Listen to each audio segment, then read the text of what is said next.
Olá pessoal, tudo bem? Estou aqui gravando essa videoaula para vocês, para que vocês possam, trabalhar em cima do conteúdo que foi postado, ter uma ideia do material e depois desenvolver essa atividade proposta sobre o assunto do conteúdo. Vale lembrar também que nós já temos uma parte inicial do conteúdo trabalhado, onde no primeiro momento nós vimos o resistor e trabalhamos em cima do código de cores dos resistores.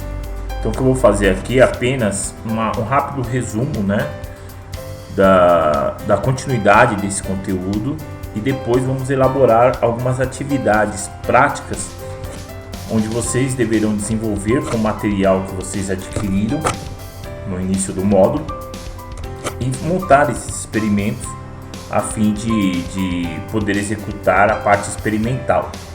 Então, quais seriam os materiais que eu vou precisar que vocês tenham à disposição?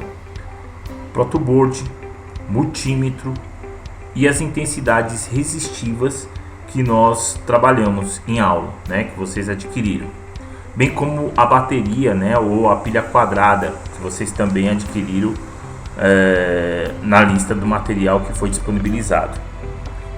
Bom, então para começarmos essa aula, eu vou trabalhar ao assunto da eletrodinâmica. O que vem a ser eletrodinâmica? A eletrodinâmica é o estudo das cargas elétricas em movimento. E com isso, as grandezas elétricas vão começar a ser desenvolvidas através desse movimento. A primeira grandeza elétrica é a corrente elétrica. O que nós podemos dizer sobre a corrente elétrica? Para que eu possa apresentá-la a vocês, eu vou colocar aqui um exemplo bem simples para que vocês tenham uma ideia do que vem a ser essa grandeza. Então vamos começar como exemplo aqui a utilização de duas cargas elétricas.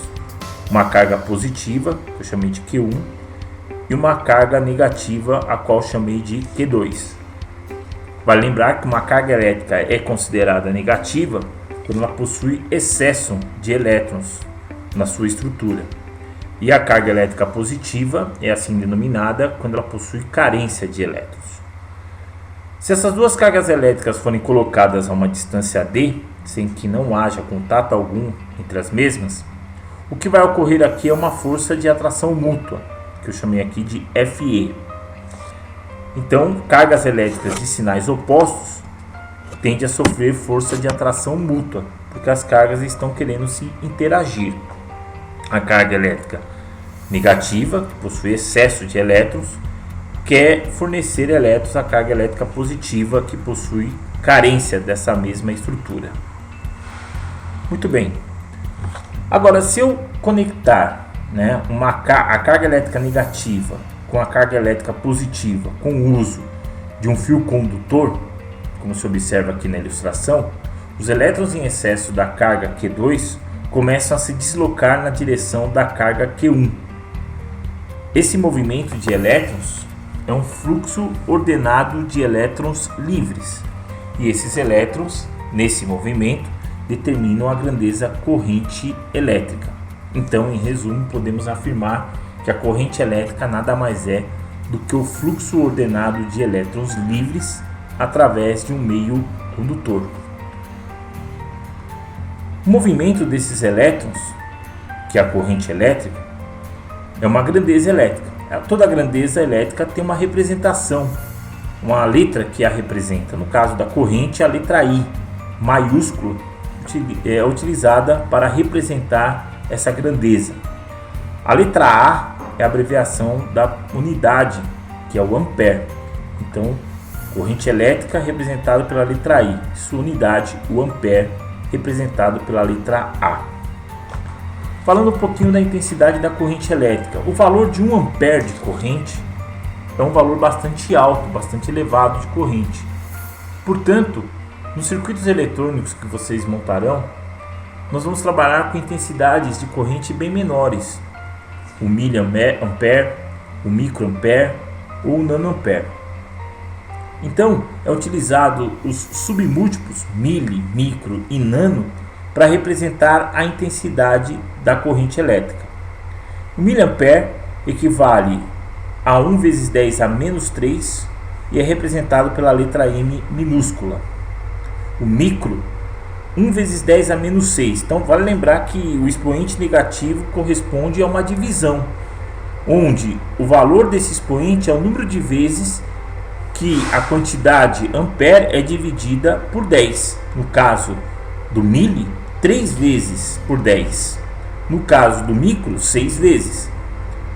Bom, a representação é essa letra U minúscula, né, com a perna um pouquinho esticada, que representa o valor de 1 micro, 10 a menos 6. O nano é 1 vezes 10 a menos 9 e a letra N minúscula representa este valor. Bom, como que eu calculo a intensidade da corrente elétrica? A corrente elétrica ela é calculada através dessa relação aqui. Corrente igual a ΔQ sobre ΔT, onde I representa a corrente elétrica em ampere, ΔQ é a quantidade de carga elétrica e ΔT é o tempo. Então vamos entender um pouquinho essas três grandezas que estão aqui envolvidas nessa relação. Primeiro, o que seria a carga elétrica? A carga elétrica, que aqui é representada por ΔQ, nada mais é do que o número de partículas elétricas que se faz passar por uma seção do fio condutor vezes o valor da sua carga elementar, que é o valor da quantidade de carga que um elétron é capaz de determinar, uma única partícula elétrica. Esse valor de partícula elétrica, né, é 1,6 vezes 10 a menos 19 coulomb. Então, a quantidade de carga é o que, na verdade? A quantidade de partículas que se faz passar pela seção do fio condutor vezes o valor da carga elementar, a carga de cada uma dessas partículas. O produto disso é a carga elétrica. Bom, nós temos que lembrar que as unidades das grandezas elas devem estar sendo trabalhadas dentro de um sistema único de unidades, que é o sistema internacional. O sistema internacional de unidades determina que corrente elétrica é dada em ampere, carga elétrica em coulomb e o tempo em segundos. Portanto, se qualquer uma dessas grandezas estiver em alguma unidade diferente dessas que citei, é necessário fazer a transformação. Principalmente o tempo. O tempo normalmente pode ser mencionado em segundos, em minutos, em horas. Então, se não estiver o tempo sendo trabalhado em segundos, eu tenho que fazer a conversão para conseguir trabalhar a equação do cálculo da corrente elétrica. Bom, fiz aqui 3 exemplos para que vocês possam, através destes, poder executar os cálculos da atividade proposta. Vamos pegar aqui o primeiro exemplo para entendermos o que foi feito e qual a situação que ele representa. Então nós temos aqui que a seção transversal de um condutor é atravessada por uma carga de 0,5 coulombs em 2 segundos. A pergunta é: qual a intensidade da corrente elétrica neste condutor? Então veja que neste exemplo foi fornecido o valor da carga elétrica em coulomb e o valor do tempo, ΔT. Veja que o tempo está em segundo, então não há nenhuma necessidade de transformação. Então bastou pegar a equação geral, né, do cálculo da corrente, ou seja, ΔQ sobre ΔT, onde ΔQ é 0,5 coulomb e o tempo 2 segundos. Então nós temos o resultado de 0,25 para a corrente elétrica, ou seja, 250 miliamperes. Então, se eu quero transformar a corrente elétrica, né, desse formato aqui decimal para a forma dos submúltiplos que eu apresentei na tabela anterior, eu tenho que andar 3 casas aqui para a direita, e andando 3 casas para a direita, obrigatoriamente eu tenho que multiplicar esse resultado por uma potência de base 10 elevado ao expoente menos 3, que equivale a mili. Exemplo número 2. Em um condutor tem-se uma corrente elétrica de 500 microamperes. Qual o tempo necessário para que a carga de 5 milicoulombs atravesse sua seção transversal? Então veja que agora foi fornecida a corrente elétrica. E o tempo se quer saber o tempo necessário para que essa carga elétrica né? Ou melhor, para que essa corrente elétrica se intensifique, sendo que a carga é de 5 milicoulombs, ou seja, 5 vezes 10 a menos 3. Então, se eu tenho corrente e tenho carga e quero tempo, manipulando a equação geral da corrente, eu posso dizer que o tempo é igual a carga, né, ΔQ, sobre a corrente I. Então, o tempo é 5 vezes 10 a menos 3, né? Desculpa, a carga é 5 vezes 10 a menos 3, né, que é 5 milicoulombs, dividido pela corrente, que é 500 microampere, então 500 vezes 10 a menos 6. Executando o cálculo, pode-se utilizar a calculadora, né, com a função exponencial sem nenhum problema, o tempo é de 10 segundos. Então, para um fio condutor, onde o mesmo é atravessado, uma seção é atravessada por 5 milicoulombs de carga, onde neste se intensifica uma corrente de 500 microamperes, é necessário um tempo de 10 segundos, né, de movimentação dessa carga na seção para que isso de fato aconteça, para que esta intensidade de corrente de fato aconteça no condutor. E o exemplo número 3, em um condutor se tem uma corrente de 50 miliamperes, qual a corrente elétrica e quantos elétrons passam por uma seção transversal a cada 3 milissegundos. Então foi fornecida a corrente elétrica, o tempo, e quer saber o valor da carga e o número de partículas elétricas. O número de partículas elétricas é representado na equação aqui pela letra N. Então primeiro vamos calcular a carga. Carga é igual a corrente elétrica, que é um dado fornecido pelo enunciado, vezes o tempo, 3 milissegundos. Então eu pego lá 50 mili, que é 50 vezes 10 a menos 3, vezes o tempo, que é 3 vezes 10 a menos 3, e eu tenho uma quantidade de carga de 150 microcoulombs. Para calcular o número de partículas, eu pego lá aquela equação, né, ΔQ sobre, que é igual a N vezes E. Então, isolando a variável N, que é partículas, eu tenho ΔQ sobre E. Então, eu tenho 150 vezes 10 a menos 6, dividido por 1,6 vezes 10 a menos 19. E o resultado disso é 937,5 vezes 10 elevado à 12ª potência. Tá ok? Então, um valor bastante alto, uma quantidade bastante expressiva de cargas elétricas para determinar essa corrente de 50 miliamperes no intervalo de 3 milissegundos. Bom, além da intensidade, é importante observar que nós temos diferentes tipos de corrente elétrica. E nós também temos sentidos de corrente elétrica, né? A corrente elétrica num fio condutor equivale